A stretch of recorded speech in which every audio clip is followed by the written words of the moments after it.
श्री स्वामी समर्थ. नमस्कार. मी नंदिनी. माझ्या यूट्यूब चॅनलवर तुमचं खूप मनापासून स्वागत करत आहे. तुमच्या मनातील सर्व चांगल्या इच्छा स्वामी महाराज पूर्ण करो ही स्वामींच्या चरणी प्रार्थना करते आणि आजच्या नवीन व्हिडिओला सुरुवात करते. तर पहा, उद्या आहे सोमवार. हा श्रावण महिन्यातील चौथा सोमवार आहे आणि त्याचबरोबर या दिवशी कृष्ण जन्माष्टमी देखील आलेली आहे.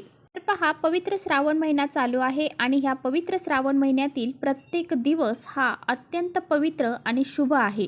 त्याचबरोबर जे श्रावण महिन्यातील श्रावणी सोमवार आहेत तर ते अतिशय शुभ मानले जातात. भगवान शिवशंकरांना प्रसन्न करून घेण्यासाठी या दिवशी आपण खूप सारे पूजा, उपाय आणि सेवा करत असतो. त्यामुळेच हा अतिशय पवित्र श्रावण महिना आहे आणि यातला हा सोमवार आहे. त्याच दिवशी आलेली आहे कृष्ण जन्माष्टमी. त्यामुळे या दिवशी खूप मोठा योग तयार होत आहे आणि या दिवशी आपल्याला भरपूर अशा सेवा उपाय करायचे आहेत. तर पहा, भारतातील पूर्ण कोट्यावधी लोक जे आहेत तर ती श्रावण महिन्यातील सोमवारी भगवान शंकरांची खूप मनोभावे पूजा अर्चा करत असतात. या दिवशी जलाभिषेक, रुद्राभिषेक हा खूप मोठ्या भक्तिभावाने केला जातो. त्याचबरोबर या दिवशी करण्यासाठी वास्तुशास्त्रामध्ये काही उपाय सांगितले गेलेले आहेत. तर आपल्याला आंघोळीच्या पाण्यामध्ये अशी ही एक वस्तू टाकून आंघोळ करायची आहे. ही वस्तू टाकून जर आपण आंघोळ केली तर आपल्याला पवित्र गंगेमध्ये जाऊन स्नान केल्या इतकं पुण्य प्राप्त होतं. वस्तू जर आपण आंघोळीच्या पाण्यामध्ये टाकली तर आपली सर्व नकारात्मकता, वाईट शक्ती, पितृदोष, त्याचबरोबर शत्रुबाधा यासारखे जो दोष आहेत तर ते सर्व दूर होऊन जातील आणि आपल्या 7 पिढ्यांचं दारिद्र्य नष्ट होईल आणि त्याचबरोबर कठीणातील कठीण इच्छा देखील आपली पूर्ण होईल. असा हा अत्यंत प्रभावशाली उपाय कसा करायचा आहे याबद्दल आजच्या व्हिडिओमध्ये आपण जाणून घेणार आहोत. त्यामुळे तुम्ही कुठे व्हिडिओ स्किप न करता शेवटपर्यंत नक्की बघा, जेणेकरून तुमच्यापर्यंत योग्य ती माहिती पोहोचेल. आपल्या चॅनलवर नवीन असाल तर चॅनलला लगेच सबस्क्राईब करा आणि असेच माहितीपूर्ण व्हिडिओ पाहण्यासाठी बेल आयकॉनलाही प्रेस करा, म्हणजे मी जेव्हा नवीन व्हिडिओ अपलोड करेन त्याचं नोटिफिकेशन सर्वात अगोदर तुम्हाला भेटेल आणि तुम्ही एकही व्हिडिओ मिस करणार नाही. त्याचबरोबर कमेंट्समध्ये ओम नमः शिवाय किंवा श्री शिवाय नमस्तुभ्यम लिहायला विसरू नका. हा तुम्हाला जो उपाय मी सांगणार आहे तर तो घरातील प्रत्येक व्यक्तीने करायचा आहे. घरातील अगदी लहान मुलांपासून मोठ्यांपर्यंत सर्वांनी हा उपाय करायचा आहे. तर पहा, तुम्ही पाहिलंच असेल की या श्रावण महिन्यामध्ये प्रत्येक सोमवारी बरेच जण पवित्र गंगेमध्ये जाऊन स्नान करत असतात. असं म्हटलं जातं, श्रावण महिन्यामध्ये एकदा तरी पवित्र गंगेमध्ये जाऊन स्नान करावं. स्नान केल्याने जीवनातील सर्व संकट नष्ट होतात, प्रगतीचे मार्ग मोकळे होतात आणि आपण काही वाईट कर्म किंवा वाईट पाप केलेली असतील तर त्याचा देखील नाश होऊन जातो. आणि म्हणूनच बरेच जण पवित्र गंगेमध्ये श्रावणी सोमवारच्या दिवशी जाऊन स्नान करत असतात. परंतु हे प्रत्येकाला शक्य होत नाही. पवित्र गंगेमध्ये जाऊन स्नान करणं हे प्रत्येकाला शक्य होत नाही. त्यामुळे आपण जर आपल्या आंघोळीच्या पाण्यामध्ये काही वस्तू टाकून जर आंघोळ केली तर आपल्याला पवित्र गंगेमध्ये स्नान केल्या इतकं पुण्य प्राप्त होते. आता पहा, ही वस्तू आपण आंघोळीच्या पाण्यात टाकल्याने आपल्याला कोणते फळ हे प्राप्त होते. तुमच्या मनामध्ये भरपूर दिवसापासून एखादी इच्छा आहे आणि ती पूर्ण करण्यासाठी तुम्ही खूप सारे प्रयत्न करत आहात, मेहनत करत आहात, परंतु ती इच्छा तुमची पूर्ण होत नाही. त्याचबरोबर तुमच्याकडे घरामध्ये आलेला पैसा हा टिकत नसेल, कोणत्या ना कोणत्या मार्गाने घरातून बाहेर निघून जात असेल आणि सतत तुम्हाला पैशांच्या अडचणी येत असतील तर लक्ष्मी प्राप्तीसाठी सुद्धा हा उपाय अतिशय महत्त्वाचा मानला जातो. त्याचबरोबर तुमच्या आयुष्यामध्ये एखादा शत्रू असेल आणि तो शत्रू तुम्हाला माहीत असेल आणि किंवा तो शत्रू गुपित देखील असेल आणि अशा ह्या शत्रूमुळे तुमच्या आयुष्यामध्ये भरपूर अशा अडचणी देखील येत असतील. अशा या व्यक्तीमुळे तुमचे कोणतेही महत्त्वाचे काम हे पूर्ण होत नसेल. शत्रूचा तुम्हाला वारंवार त्रास होत असेल आणि त्यामुळे ते शत्रूंचा नाश करण्यासाठी तुम्हाला हा उपाय करायचा आहे. त्याचबरोबर तुमच्यामध्ये काही नकारात्मकता असेल, तुम्हाला कुणाची वाईट नजर लागलेली असेल, त्याचबरोबर तुमच्याकडून कळत नकळत काही वाईट कर्म झालेली असतील, काही वाईट पाप केलेली असतील, तर या सर्व गोष्टीतून मुक्त होण्यासाठी तुम्हाला हा उपाय करायचा आहे.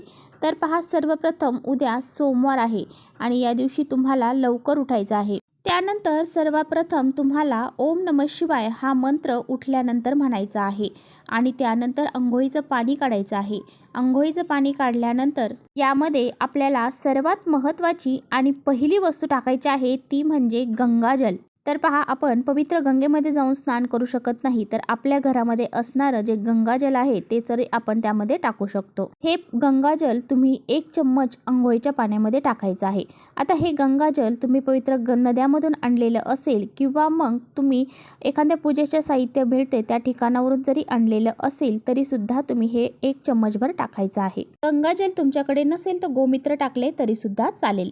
तर पहा, यानंतरची सर्वात महत्त्वाची वस्तू आहे ते म्हणजे कच्चं दूध. तर आपल्याला थोडंसं कच्चं दूध अंघोळीच्या पाण्यामध्ये टाकायचं आहे.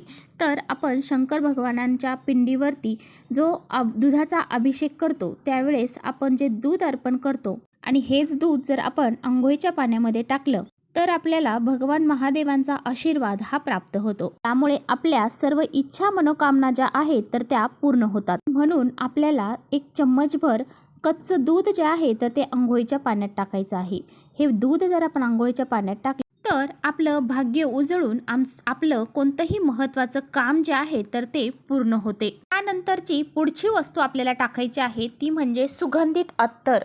जर तुमच्याकडे कोणतंही अत्तर असू द्या ते तुम्हाला अंघोळीच्या पाण्यामध्ये 1-2 थेंब हे टाकायचे आहेत. अत्तर हे माता लक्ष्मीला अतिशय प्रिय आहे. या अत्तराच्या वासाने माता लक्ष्मी आपल्याकडे आकर्षित होते आणि यामुळे आपल्याकडची गरिबी आणि दारिद्र्य जे आहे तर ते संपूर्णपणे नष्ट होते. त्यामुळे आपल्याला 1 ते 2 थेंब हे अत्तराचे टाकायचे आहे. जर तुमच्याकडे अत्तर नसेल तर तुम्ही गुलाबजल जरी पाण्यामध्ये टाकलं तरी सुद्धा चालेल. तेच आपल्याला या दिवशी अंघोळीच्या पाण्यामध्ये काळे तीळ देखील चिमूटभर टाकायचे आहेत. या दिवशी अष्टमी देखील आहे आणि त्याचबरोबर श्रावणी सोमवार आहे. या दिवशी काळे तीळ देखील दान केले जातात. काळे तीळ जर अंघोळ करून दान केले तर आपल्याला जो पितृदोष लागलेला आहे तो सुद्धा नष्ट होऊन जातो आणि म्हणून अनेक जण अंघोळ करून हे तिळाचं दान करत असतात. म्हणून आपल्याला चिमूटभर काळे तीळ जे आहेत तर ते अंघोळीच्या पाण्यामध्ये टाकायचे आहेत.